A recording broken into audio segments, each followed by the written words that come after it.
Today we'll be making a whale using the Pear and Whale sculpture template. You're going to need thick clay slip, a slab of clay rolled out to 5mm thick, and if you're not sure how to make slip or how to roll a clay slab by hand, there are a couple of videos showing you how to do that. They're free to watch. I recommend using plastic sheet on the surface of your board. It stops the clay from sticking. But print off your template and cut out the parts and lay them on the surface of your clay slab with the plastic underneath. And cut out all your clay template parts.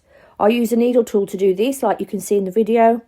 And you need to cut out the tail ×2 and the body ×2 and the fins ×2.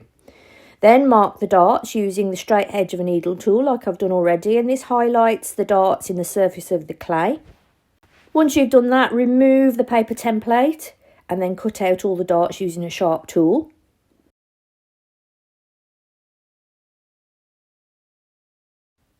Then use thick slip to join the darts together like I'm doing in this video.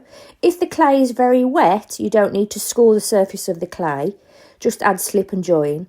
But if it's not wet, soft clay, then don't skip that step, always score and slip. And give each join a little wiggle like I'm doing in the video. Make sure to add plenty of thick slip. And there we are, so that's one done. Turn it over on the flat surface and make sure you do exactly the same with the other one. And then pop them to one side and let that clay slip firm up. And now we're going to work on the tail.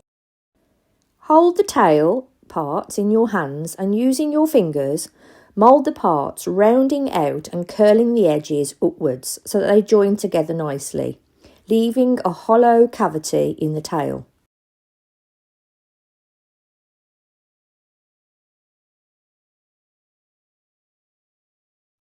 Try them up against one another to see if they fit together nicely. Dry, so before you add slip, like I'm doing in the video.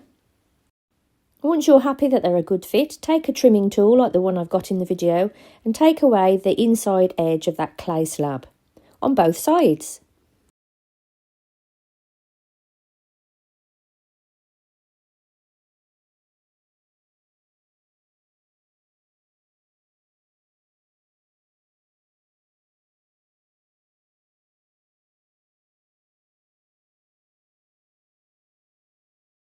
Now I'm going to try it again and see if it fits nicely. Oh, there we go.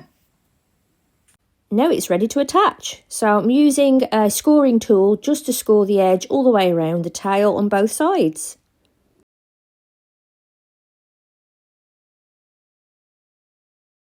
Now I'm going to pop them to one side and I'm going to concentrate on the body.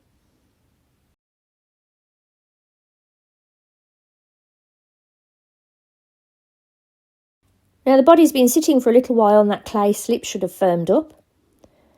As you can see, there are still evidence of the joins there, so I'm going to blend them in using my finger. You can use a sculpting tool and fill in any gaps with some extra thick slip on the inside and out, and do that on both halves.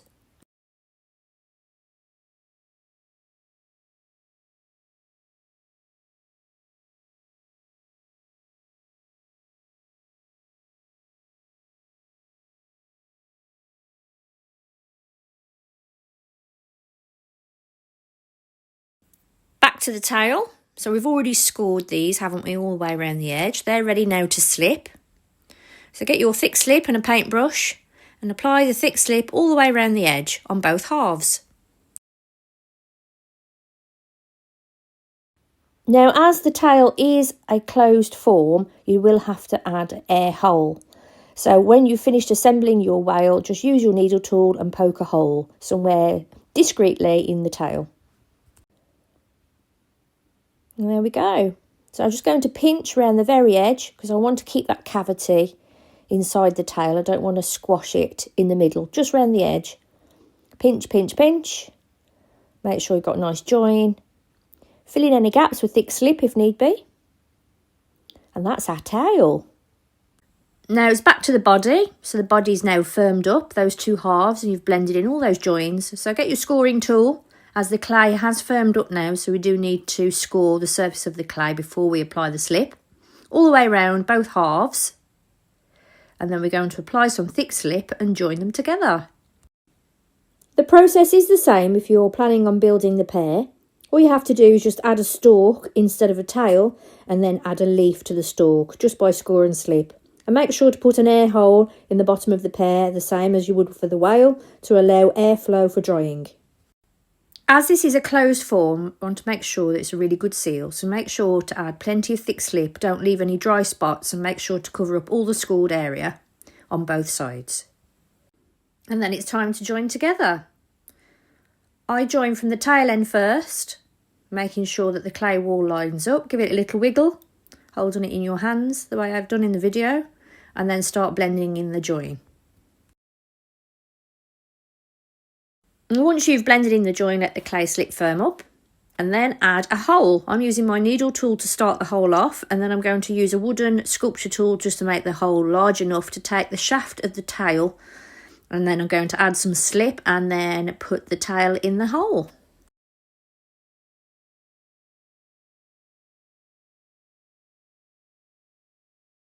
Before we add the tail, just make sure it's the position that you want it to be in. So I'm going to curve the very end of the whale body upwards so that the tail is lifted or curled. So make sure that you support the tail as well, like I'm doing in the video, because until that clay slip has firmed up, then the tail is at risk of breaking off. So make sure you give it plenty of support. Now at this stage I'm making the fins, but you should have already cut out your fins from the template parts I've provided, and you should have 2. So this is now the template parts all assembled pretty much. All you've got to do now is slip and score those fins in the position you choose. At this stage I'd have a look on the internet at pictures of whales to get some inspiration, to see if there's something that you want to add that's different. And finally we've just got to make the eyes. I'm using a clay eyeball stamp that I've made myself.